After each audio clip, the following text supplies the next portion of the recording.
This is the Kitchen Podcast. But no, this is not a normal kitchen. This is where we cook solutions to the ailing hospitality industry in Kenya. Do you remember the last time you had bad service in a restaurant, your favorite restaurant? You will be surprised to know that it was because of the waiter's salary.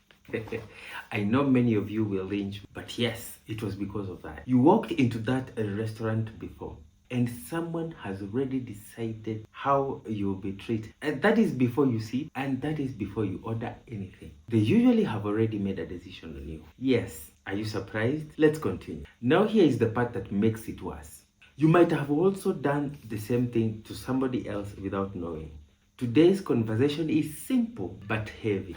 Your experience in restaurants is often shaped by hidden factors. The main thing is the waiter's income. And in most cases, how they earn it can directly affect how you are served.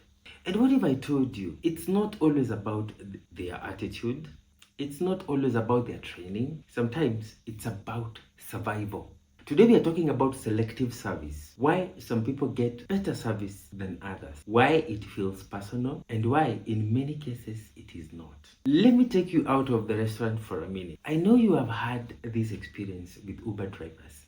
You call them, they receive. You order a ride, they receive. But they call you with so many questions. Where are you going? Where are you? How much is your fare? I mean, like, don't you see it in your app already? It's written there. The app itself has already indicated everything. But the driver goes ahead and asks you so many questions. You get irritated almost immediately. And you wonder why? We all know that Uber drivers have been complaining about their earnings. They're saying that earning per trip is very, very little, that they cannot even support their family, let alone fuel the vehicle. I would talk of repairing the vehicle, like buying spares, maintenance of the vehicle. That is what they're feeling. And I will liken it to the waiter that last served you. I will liken it to the situation that you had when you last visited your favorite restaurant. It is the same kind of scenario. Earnings is what sometimes affects your experience, whether you are at a restaurant or you're ordering an online taxi in Kenya. So let us ask the same questions in the scenario of a restaurant. These waiters ask themselves, will this client tip me? Will this table spend? What do I mean by will this table spend? Africans or Kenyans are viewed as people who don't spend. Your spending power is low. And other people, foreigners from other countries, are seen as people who spend. That alone, plus the salary factor, will really, really affect how you're being served in a restaurant. These people ask themselves, is it worth my energy? How they choose to answer themselves really, really shapes and affects your experience. Now, let us break this down using psychology. This is very interesting. This is human behavior. People respond to reward. If efforts bring money, they repeat it. If effort brings nothing, they reduce it. It is not always planned, but it becomes a pattern. Subconsciously, over time, it becomes a system. But here is what you see as a client when you walk into that favorite restaurant of yours. When you walk in and sit and wait, then imagine another table comes after you. Then imagine they're served. Then imagine they're served fast. You notice, you feel it, and you start asking yourself, what's going on here? Do you want to know the reality? Here we go. What is going on is this. Someone is making a quick judgment on you, especially how you're dressed, how you carry yourself, your confidence. Last but not least, your familiarity with the space. This happens in a second. I was actually doing some research the other day, and I found out that it happens within the first 10 seconds. You look at a person and you already judge them. For example, the way I'm dressed. If I were to enter Kempinski today, how will I be judged? Nobody knows about me. I'm not famous anywhere. Do you know what happens? They'll just assume that maybe I'm somebody coming to look for work, right? They'll not really spend their energy asking me anything unless there's a floor manager. They'll come and ask me. But if you happen to meet with waiters, they'll pass you by because of how you're dressed. You're not dressed for that space. You're dressed casually. Imagine yourself going to an interview like this for a white collar job. Will you be taken seriously? No. So let us not blame them. Let us not apportion blame on them. Sometimes it's human nature, it's pattern, it's involuntary. We do it unconsciously. So get this, before you make any judgment, look at yourself. Were you intentional when you sat down and said, I'm going out somewhere, I'm going to eat, and I want to be intentional about the impression I make, the impression I give? Let's continue. Our next step is talking about high-end restaurant layer. We are going deeper now. In high-end restaurants, this becomes sharper. They read you the moment you walk in. If you fit what they expect, you get the attention, you get the warmth, you get speed. If you don't, you wait, you are overlooked, you are not prioritized. Not always very obvious, but very real. You've heard me talk about my experience in one of the high-end restaurants in Karen. I was in my hoodie. We walked there with my wife. We entered. Nobody talked to us. Nobody looked our way. We sat ourselves down. And when the waiter came, she was so cold, so impatient. Order already. You're wasting my time. What am I doing here? That is what we felt. That is what we saw. That is what we read. Sometimes there's an nonverbal communication that goes on in a situation like this. People make judgments. People make conclusions. We cannot help it. We are human beings. Now, here is why it is important that you're making this content. Let us be fair. We are not attacking waiters. Bad service is not always intentional. It is because there are real pressures. These people face real pressures of life. They are human beings. They are workers. And if you want me to give you a hint, it is about salary, workload. But let's continue. One of the things that I listed here was low salaries. I've already given you the tip. Long hours, already told you. Dependence on tips. And this is for some staffs. And get this, tips are not extra. They are necessary. Let's go deeper. We have to talk about realities of life. And money is one of them. A tip of 200 Kenya shillings can change how someone sees a table. That is not theory. That is reality. It shifts attention. It shifts energy. It creates priority. Now let's talk about the system problem. The system problem is what we are saying is not just behavior. It is systemic. There is low pay and that results into tip dependence. The other thing is that no strong service standards. That kind of system produces selective service. Now let's come to our side, the customer side. You'll always feel judged, feel ignored, and heck, you have the right to feel how you're feeling. This is because you're paying. You expect consistency. But here is the cycle. Waiters focus on high tippers. Some customers feel ignored. Those customers stop tipping. Then waiters focus more on others. And the loop continues. It becomes a culture. It becomes a norm. It becomes part of that system in that particular restaurant. You walk in unknowingly, either you've never been there, a friend of yours referred you to them, but your friend does not look like you. Your friend is not you. Maybe you're different. You look different. You dress different. You're new. Your confidence is a little bit low. And when you walk in there with the uncertainties, with your newness, they notice and they look at you and they decide that you're a good tipper or you're not. And what happens next? The service that you're going to get in this particular establishment is already designed by that 10 seconds of judgment. Now let's shift our thinking. So instead of asking, why are they treating me like this? Let us ask, what system is influencing this behavior? That question gives you control. As a client, you will be at a better position to internalize, to decode whatever that you have gone through. And as a travel agent, we like to give practical evidence based on research. When you walk into a place, be clear in your communication. Show confidence. Engage early. You're not changing who you are. What you're doing is setting a tone. You're telling them that I need a good service. You're sending signals that you are to be taken seriously. That whatever you've gone to do there is purposeful. You have come here to enjoy yourself, to enjoy your money. And that is what we're going to get. Enjoyment. That is what we're going to get. A good experience. When you set these things beforehand, these people can read them. They are trained to read. They are used to reading. And but we also have to advise restaurant owners, restaurant staffs. If any of you runs a restaurant, fix compensation, train consistency, remove guesswork from service. Good service should not depend on assumptions.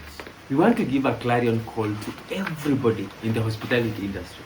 Restaurant owners, make sure that your waiters are well paid. Make sure that they're well taken care of. Make sure that they don't work for long hours. Because when a human being works for long hours with little pay, they will start depending on other things. I will give you an example of other things that happen in the society today. Let's take, for example, our police officers. It is a reality. We all know they are not well paid. And when this happens, we all know there are allegations of bribery. When you want to get out of a misdemeanor, when you want to get out of a simple traffic offense, what do? You give out something and they release you. And it has become a norm. This is something that we have all witnessed all over Kenya. We have seen it in the news. We have experienced it ourselves. We have already given out money so that we can get ourselves out of these traffic offenses. That has become part of the society, and that is Kenya. It is all over the place. Look at security guards. They're not paid well. And for example, if they are the security guards at the gate of your gated community, you understand. They see you every day. Of course, they understand that you have money because you tried. When they open the gate for you, of course, they'll ask for money. And it becomes like a behavior. And the common understanding is they want you to understand that they're not paid well. So every time you pass by, leave something, either a commodity or money, right? Usipite tu hivyo mkubwa, leo natuachia ni nunua hata kachai. Kachai has become a problem in Kenya. Everybody is expecting kachai. Everybody is expecting kachai all over the place. And actually, to escalate this matter, I will tell you of practices in the US. Tipping is an expectation from clients are expected to tip. Guests in any restaurant in the US are expected to tip. It is because it has been normalized. Being a waiter in America attracts a low wage, low salaries. And generally, the society in America makes it an expectation for you to tip to compensate for this person's low wages. And when I was doing my research, I came to realize that restaurant owners can decide to sell their food in a certain tone, to lower prices of foods because you're tipping. So get this, what you're paying us will go to the salary. Why can't you pay the waiter part of it? Such kind of a scenario. So let's continue. This is why this conversation matters, because travel is not just about where you go. It is about how you're treated. At Renaka Tours and Travel, we focus on the full experience. This is where you stay, where you eat, how you receive. We book many vacations. And from time to time, people have come to us and told us, oh, we had a very good experience whenever you sent us to. But sadly, sometimes they come to us, they tell us, you know what, Steve? I felt like there was some kind of racism where you sent me. I felt like I was ignored. I felt very bad. I did not enjoy. I felt like I was not given a good room. My room service was bad. My room was not taken care of. It is because our client did not go the extra mile to tip, or they were already judged. Because Mombasa predominantly, where we take most of our clients, is dominated by white foreigners. And it is dominated by white service systems, like the tipping system and the spending system. Kenyans are seen as people who will always bargain at every given opportunity. They will always say something about the price. Nipunguzie, nikatie. Ai, Mkenya lazima umkatie kidogo. Ukiniambia 900, mimi nakupea 800. I cannot buy that thing at that price that you gave me the first time. And that's the culture. That's where we are in. But we are looking to improve the experiences of our clients. experiences of Kenyans whenever they go out to eat, whenever they go out on vacations.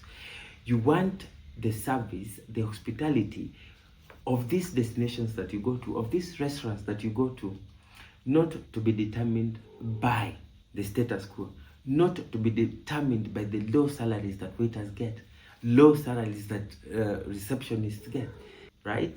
Tipping is not a must in Kenya. Give service at the same level no matter the pay. It doesn't matter. You do not know who you're serving. That person could become a regular client at your place of work. And what does that mean? Your targets are well taken care of, you as the waiter. The owner of the establishment is making more money. They are getting more clients because they are getting more referrals. That is how the system in Kenya works. Because I remember when I used to be a taxi driver, at the airport, we have all clients. We have Wazungu and we have the Kenyans. Oftentimes, Kenyans do not tip. They never used to tip. But what used to happen is that we treat them the same level. And what I used to do is that I've told you this. I used to get return clients. They come back, they call me and they tell me, Steve, I need you to pick me tomorrow. I need you to pick me on Saturday. I need you to pick my brother from the airport. I need you to pick a friend from somewhere and bring them to my house. Hang around, you'll take them back. All right? From time to time, they might send you a tip or something. But that's continuous business. That is the kind of attitude we are advocating for. Everybody in the hospitality industry. Do not cloud your mind by the low pay. Do not misjudge people. Do not misjudge clients. When they walk into your restaurant, treat them at the same level you're treating anybody else who you think is going to tip you. So, this is what you should go with from this video. You should not walk into places blindly. You should move informed. You should know what to expect. And that is what we're doing here. We are dispensing information about how the restaurant works. Don't go away. Stay with me. Stay around for the next video. And we are talking about these things. We are talking about food preparation. We are talking about food culture in Kenya. We are talking about food culture in Kenya. We are talking about how to fine dine. We will be talking about all these things. And we will bring you this information so that your next experience is a good experience. Now, what you're going to do is subscribe. Once you subscribe, you will never miss a thing. You will never miss good information from us. Stick around. Because here, we break down real experiences. This is so you can travel smart. And at the end of the day, dine informed. The next time you walk into a restaurant, pay attention. Not just to the food, but to the behavior. That is very important. Sometimes you go into a restaurant and you read the mood. You look at the waiters and you understand what's going on here. Instead of succumbing to pressure, take the high road. Behave like you have not seen what they have just done. Behave like you have not seen that they have judged you from your hair to your toe, and they have judged you. And you know you're not well dressed. Either way, you're well dressed. But because you know I have just entered a place where food culture is not Kenyan, in a place where patrons are largely foreigners, and you know how to carry yourself. You lower your expectations and you command the room. You assume their assumptions. You assume their conclusions. You command the room. And that is how you fine dine. And that is how you go to a restaurant and eat like you belong there. Until next time, I'm your boy Steve. I help you curate vacations. I help you go to places where you're welcome, where your money is valued, and where you're valued. Please don't fail to give us a call to arrange and curate your next vacation. Thank you now. Siku yetu ilikuwa ina play balai. Sauti si